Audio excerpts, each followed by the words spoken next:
We have David Seymour, the ACT leader and acting Prime Minister, along with Chlöe Swarbrick, the Green Party co-leader on the show. Good morning. Morena. Good morning. Now, do we have to take the wins where we get them here, Chlöe, and congratulate the President on this ceasefire? There was a missile fired overnight, some planes, warplanes sent, but then Netanyahu turned them around. At the moment, things seem to be holding. Yeah, let's be really clear. When political leaders decide to fire bombs, it is innocent people who end up dying. So, of course, we hope that this ceasefire holds. And that is, of course, where Aotearoa New Zealand has a role to play with regard to continuing to encourage diplomatic resolutions. Nobody wins from war. David, is anyone listening? You know, we've had calls from the opposition about, is this illegal or not? Do you think the rest of the world is listening to New Zealand? Look, New Zealand can be a powerful voice on the world stage. We said that there needed to be dialogue, there needed to be a downgrading of the conflict, the de-escalation, and that has happened. I don't think that for a moment they've got a ceasefire because of any statements by the New Zealand government, but it is important to us that we have the right line, that we don't jump to conclusions, we don't rush to a legal judgment because somebody in the media dares us to, and I think that New Zealand has acted well as a voice in the international community. What's your legal advice telling you? Well, again, we're getting advice frequently, but if you want to talk about an analysis of... Beg your pardon? What does it say? Oh, sorry. It's telling us that there is obviously an acknowledgement of what the United States has asserted. There are questions that people could ask about that. New Zealand could, of course, go out and start giving its own first draft of history, but I'm sure in time people will come to their own judgment without us rushing out our reckons. All right. Are you asking questions of the US about it, as the legal advice has suggested? Well, no, the New Zealand government is not engaging directly with the US on this right now, but again, I think what's been important is, number one, getting to a stage of ceasefire. We're at that. Number two, protecting New Zealanders in the region. That's where our effort has been focused. New Zealand Defence Force has deployed a Hercules to the region with 81 personnel so that we're in a position to help New Zealand citizens and citizens of our friends around the world.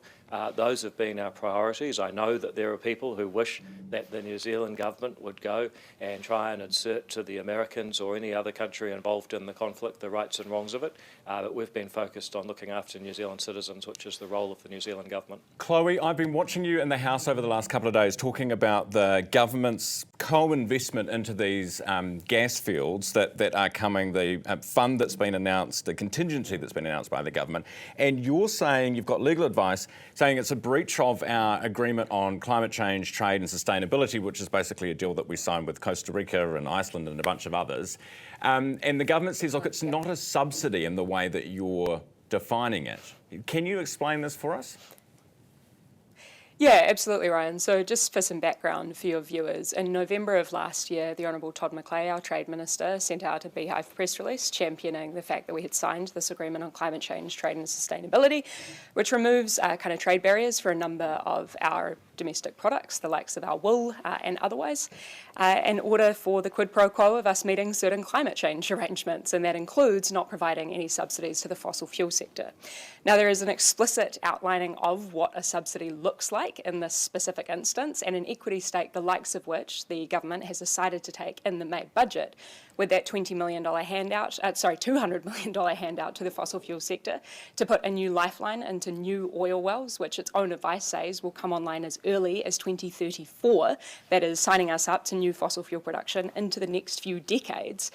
Well, we asked the government officials in the budget lockup if they had taken any advice on this. They didn't know. They got us on the phone to some officials who were outside of the room. We then sent a number of parliamentary written questions to the Trade Minister. We got next to nothing back. So at the end of the day, we decided to do the work ourselves and commissioned this independent expert legal advice, which very clearly tells us that this falls within the definition of a subsidy and therefore is a breach of this agreement on climate change, trade and sustainability. Is it a subsidy? I mean, because it's a co-investment, right? So if these fields make money, we make money too. How is that a subsidy? So it's counted as a subsidy in the definition of the ACCTS on the basis that it reduces the cost for those who are looking to create these new oil wells. Okay. David, do you accept that? And again, Ryan, I would just make the point, if the government wants to argue the opposite, they should release their advice. Well, look, three things. First of all, it's not a subsidy. What the government is doing is taking a stake in people who want to explore. If they don't find any gas, we lose the money. It doesn't sound like much of a subsidy to me. If they find gas, then actually the government will get a healthy return on that. That's an investment, not a subsidy, and that's what the government's legal advice says. Second of all, this is only necessary because the previous government banned exploration and sent shockwaves out through the world where people don't trust us. They say, you go and invest in New Zealand, they'll take away your rights, and that's why we're saying, look, actually, we want you back, the government will put skin in the game. Number three, New Zealanders are trying to get through a cold winter, heat their homes, and it's made more expensive by the fact that we've become the first country in the world to transition from gas back to coal because they actually banned the cleaner alternative. So if you care about climate, it's kind of let's funny. not argue about whether it's a subsidy. It's not. Let's not ban things and scare the rest of the world from investing in our country. That's silly, and we can't afford to do it. It's kind of funny, David, because this heat their homes affordably through the winter. It's a very unact thing to do, isn't it? $200 million and what you could argue is it's been made necessary by an extremely unact thing that the previous government, including the Green Party, voted to take away people's basic rights to just look for things. And when they did that, they sent shockwaves out through the world that people say, well, gee, we thought New Zealand was a country where they had honest brokers and we could do business, we could invest, we'd be fine. I don't think people really understand quite how damaging it is when a government goes to an established industry and says, nah, we're going to take away your rights. That is what really has damaged us and pushed up prices for New Zealanders right up and down this country. If I can just offer some really straight facts for you, Ryan, I'd encourage people to... It'd be great if you could.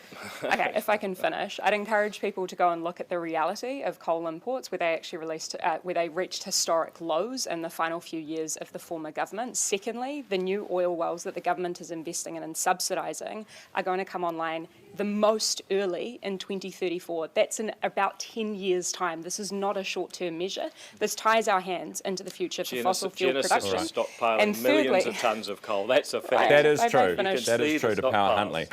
Hey, guys, we have to leave it there. And thirdly... Yes, very quickly, Chloe, because Thank you very much. All right, okay, we'll leave it David Seymour is talking here about honouring our agreements. We're not currently upholding and honouring our agreement with the ACCTS. The Prime Minister's currently... According to a lawyer paid by the Green Party. All right, okay, guys. And your officials are paid for by the taxpayer. Thank you very much. By the taxpayer, exactly. I did ask you to fire up last week, so I'm kind of getting what I deserve.